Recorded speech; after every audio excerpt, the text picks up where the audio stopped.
아멘. 슬픔 속에도 가야 할 길이라는 제목으로 같이 말씀을 나누겠습니다. 다윗은 자신의 적이었지만 동시에 자기의 아들인 이 압살롬의 죽음으로 깊은 슬픔에 잠기게 됩니다.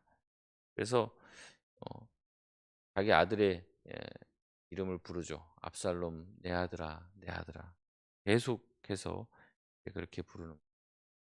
살아생전에 그렇게 압살롬을 한번 안아주고 불러줬으면 오늘의 이 사단은 일어나지 않았을지도 모르는데 결국에는 압살롬을 자기 아들로 대해주지 않았고 그렇게 사랑하여 불러주지 않았기 때문에 생겨진 일인지도 모릅니다.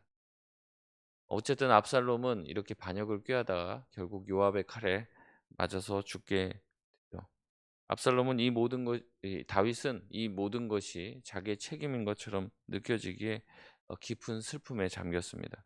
그래서 1절을 보며 다윗이 압살롬을 위하여 울며 슬퍼하시나이다 이렇게 얘기합니다. 2절에 보면 왕이 그 아들을 위하여 슬퍼한다. 이 한글로 번역된 것은 슬퍼하다는 게 동일한 그런 내용인 것 같지만 1절의 슬픔은 아발이라는 단어를 쓰는데요. 이거는 어떤 그 슬픔의 원인인 사람이 어떤 상황이 안 좋아졌을 때 그것을 보고 슬퍼하는 이런 단어입니다. 그래서 어 예를 들어서 우리의 부모님이 돌아가시거나 이제 어 자녀가 만약에 인제 이런 상을 당하게 됐을 때는 그 대상이 슬픈 일을 당했기 때문에 그래서 내가 슬픔을 느끼는 그런 뜻으로 쓰이고요. 2 절의 슬픔은 아차브라는 단어인데 내가 원래 가지고 있던 것을 잃어버릴 때 당하는 그런 느껴지는 그 슬픔을 그 고통을 이야기하고 있는 거예요. 그래서 왕이 압살롬 때문에 슬퍼하고 그다음에 자신의 아들이 죽었다는 것 때문에 슬퍼하고 있는 이 이중 고통을 당하고 있는 것을 보면서 이 왕의 이 신하들 또 백성들 또한 이 승리했으면 뭔가 잔치를 열어야 될 것 같은데 그런 분위기가 아닌 거죠. 오히려 본인들이 어쨌든 압살롬을 죽였잖아요. 그러니까 '아 이거는 이겨서는 안 되는 전쟁인가.' 뭐 이런 생각들이 들면서 부끄러워진 거예요. 오히려 자기네들의 승리가 왕을 슬프게 만들었다는 생각을 하게 되는 거죠. 사람들도 이렇게 해서 3 절에 보니까 쫓겨 부끄러워 도망함 같이 이제 막 개선 장군처럼 들어온 게 아니라 조용히 성읍으로 들어가게 됩니다. 왕이 사람들 다 보는 앞에서 4 절에 보니까 얼굴을 가리고 큰 소리로 그 반역한 그 군대의 괴수잖아요. "내 아들 압살롬아 내 아들아, 내 아들아." 막 이렇게 하니까 이 완전히 초상집 분위기가 된 거죠. 그러니까 어떻게 합니까? 코너에 몰린 사람이 등장하죠. 요압입니다. 다윗이 여러 번 요압과 옆에 있는 이제 뭐 후세나 아비달에게 절대 가서 압살롬을 죽이지 말라고 몇 번이나 신신당부를 했고 심지어 그 장군에게 전달한 거를 이 부하 장수들까지 완전히 그 밑에 있는 그 사병들까지 다 알고 있어요. 그래서 요압이 어 봤을 때 "왜 안 죽였냐? 왜 아직도 안 죽였냐? 네가 죽이고 왔으면 나한테 보고했으면 내가 상을 베풀었을 텐데." 근데 그것도 사실 요압의 진심이 아니에요. 만약에 그렇게 해서 죽였다면은 어떤 사병이 그 압살롬을 먼저 죽였다면은 그 압살롬을 죽인 죄를 그 사람한테 다 뒤집어 씌워 갖고 죽이고도 남았을 사람이 요압입니다. 근데 요압이 이제는 코너에 몰린 거예요. 요압이 그 압살롬을 죽였다는 것은 공공연한 사실입니다. 다 알고 있는 사실이에요. 그런데 이 요압이 어떻게 합니까? 5 절에 보니까 뻔뻔하게 오히려 뻔뻔하게 다윗에게 가서 "죄송합니다. 다윗 왕 당신을 위해서 내가 그 일을 했습니다." 이런 식으로 얘기하는 게 아니라 오히려 협박에 가까운 조언을 합니다. 첫 번째는 무슨 이야기를 합니까? 5 절, 6절 이렇게 쭉 나오죠. "당신이 그렇게 우는 게 왕의 부하들을 굉장히 부끄럽게 하는 일이다."라고 얘기해요. 왕은 지금 어떻게 하고 있는 거냐면 왕을 미워하는 사람들을 왕을 죽이고자 하는 사람을 사랑하고 왕을 살리고 왕의 편에 선 사람들, 왕을 사랑한 자들을 미워하고 있습니다.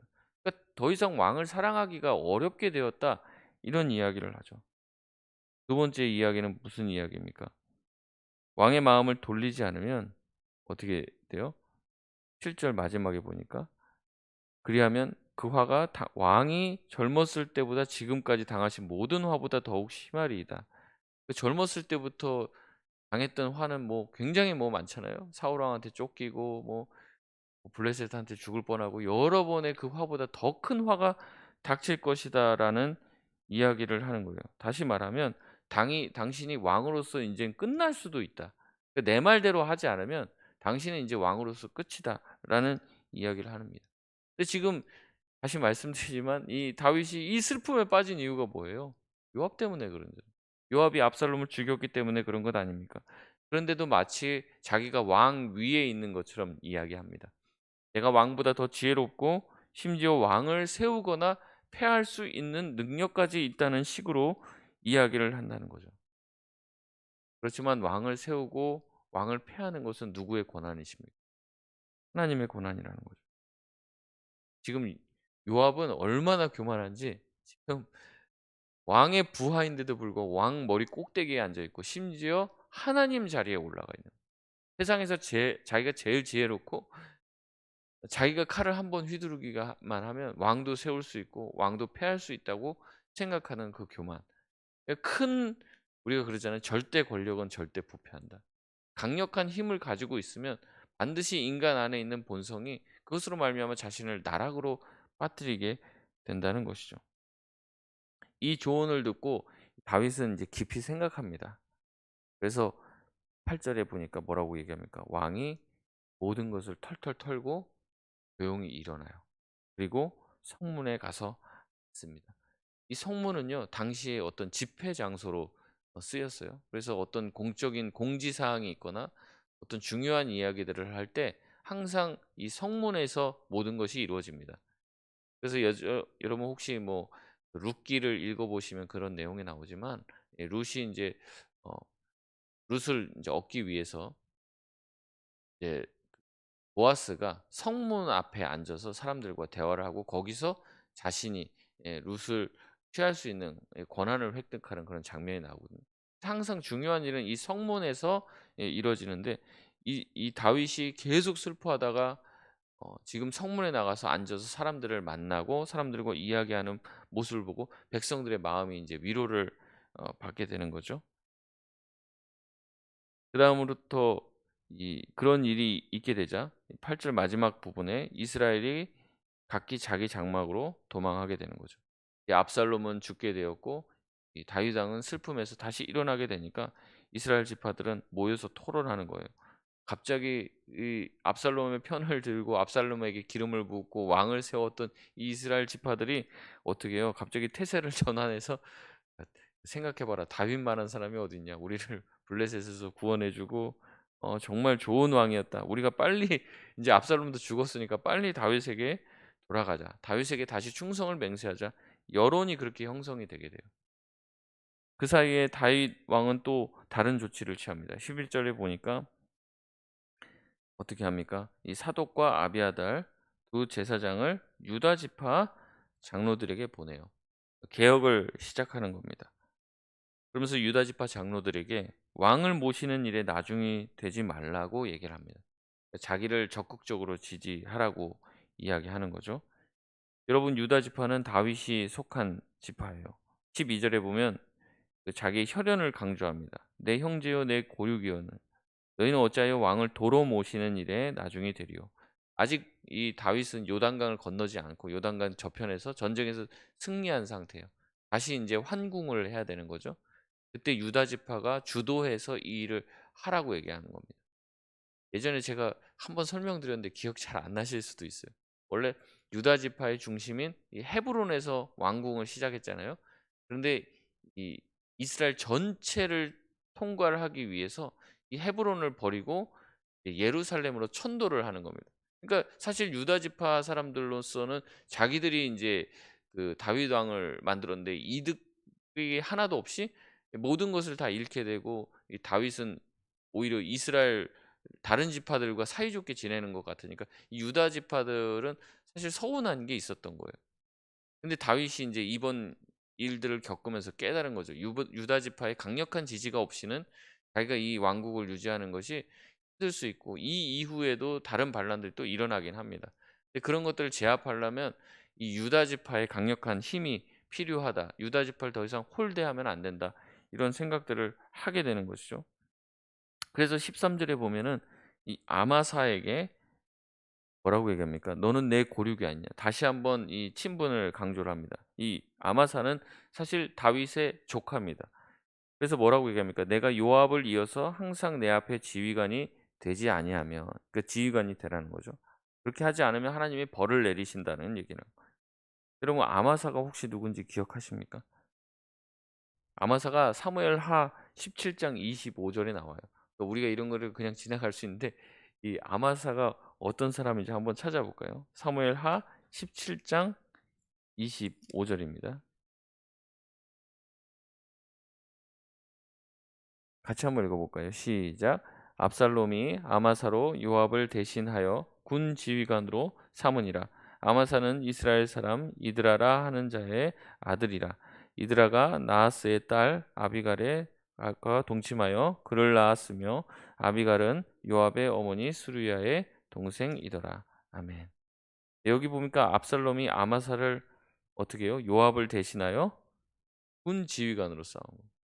그러니까 다윗의 군대의 총지휘관은 요압이잖아요. 압살롬 군대의 총지휘관은 아마사예요. 지금 싸웠는데 아마사가 이제 졌죠. 그리고 아마사는 압살롬 군대의 수장이었어요. 그럼 당연히 다윗은 아마사를 어떻게 해야 됩니까? 죽여야죠. 반란의 씨를 다 이렇게 처단을 해야죠. 그 살려두면은 '아 반란해도 안 죽는구나.' 이렇게 생각하기 때문에 처단을 해야 돼요. 그런데 어떻게 합니까? 다윗은 아마사에게 가서 "너가 내 조카고 내 혈육이 아니냐. 네가 요압을 대신해서 군 지휘관이 되어라. 총사령관이 되어라."라고 얘기하는 거예요. 이건 이제 두 가지 효과가 있는 거죠. 아까 앞서 말씀드렸듯이 요압이 지금 너무나도 세력이 크고 왕에게 이런 직언을 할 정도로 굉장히 교만해 있는 상태입니다. 더 이상 요압에게 군대를 맡길 수가 없는 거예요. 만약에 이렇게 요압에게 계속 군대를 맡겨 놨다가는 요압이 정말 들고 일어설 수도 있는 상황이 생길 수도 있는 거죠.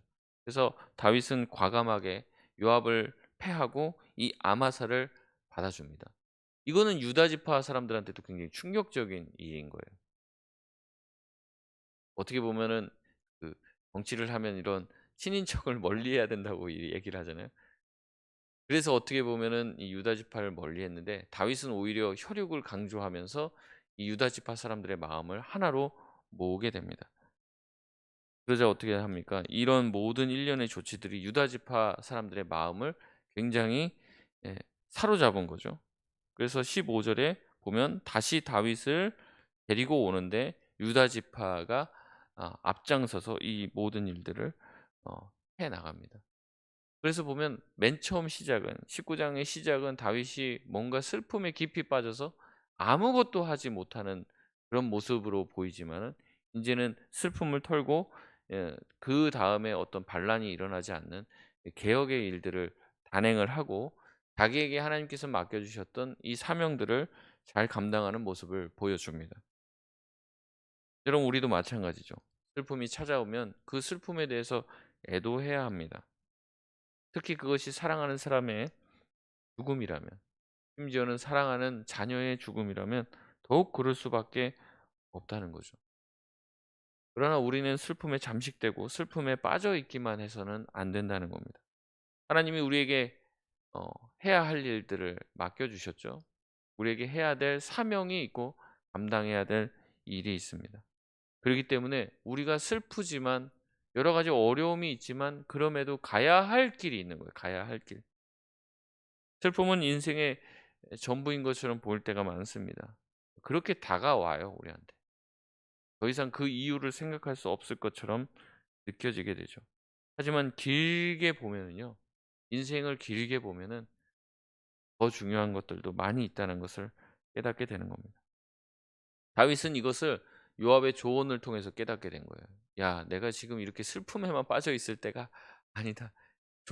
요압이 좋은 조언을 해줘서 그런 게 아니라 요압이 지금 하는 말을 통해서 내가 지금 이렇게 가만히 있다가는 이스라엘에 더 큰 분쟁이 일어나고 이런 이제 내전을 통해서 많은 사람들이 죽게 되잖아요. 지금 깨달은 거예요. 자기의 아들만 죽은 게 아니에요 지금.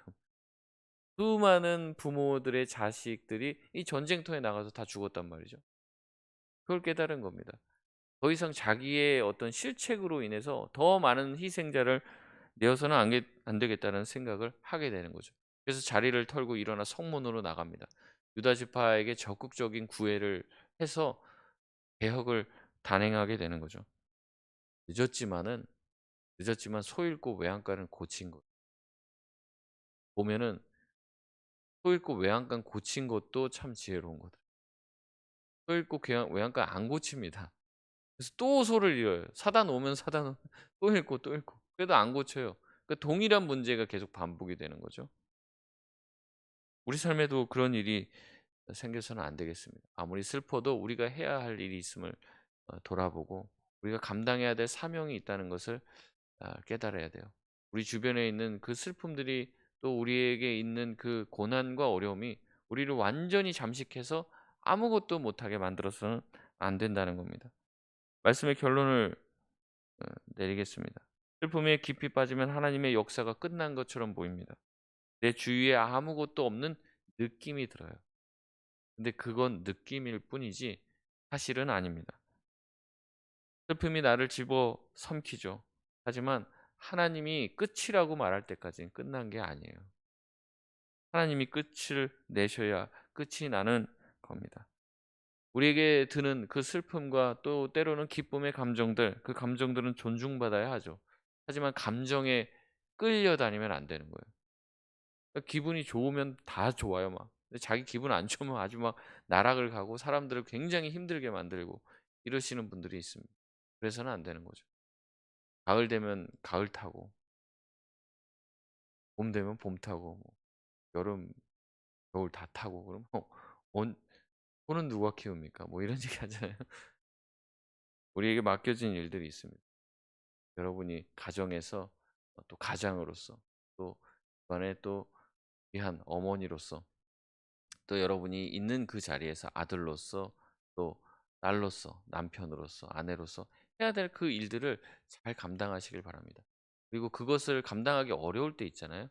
그럴 때 주님께 나아가서 늘 기도하시면서 주님 나에게 이런 것들을 맡겨주셨는데 그 일을 맡겨주시면 그 일만 해라라고 하면서 의무만 주시는 게 아니라 반드시 감당할 힘도 주시는 거죠. 그래서 주님 내가 이것을 감당할 수 있는 힘과 지혜를 주십시오. 여러분 그렇게 나아갈 때 주님께서 어, 우리에게 맡겨주신 사명들을 잘 감당하게 될 줄 믿습니다. 여러 가지 어려움이 있지만 주님이 우리에게 능력 주실 때 우리가 모든 것을 할 수 있다는 그 믿음 가지고 살 수 있는 저와 여러분 되시길 바랍니다.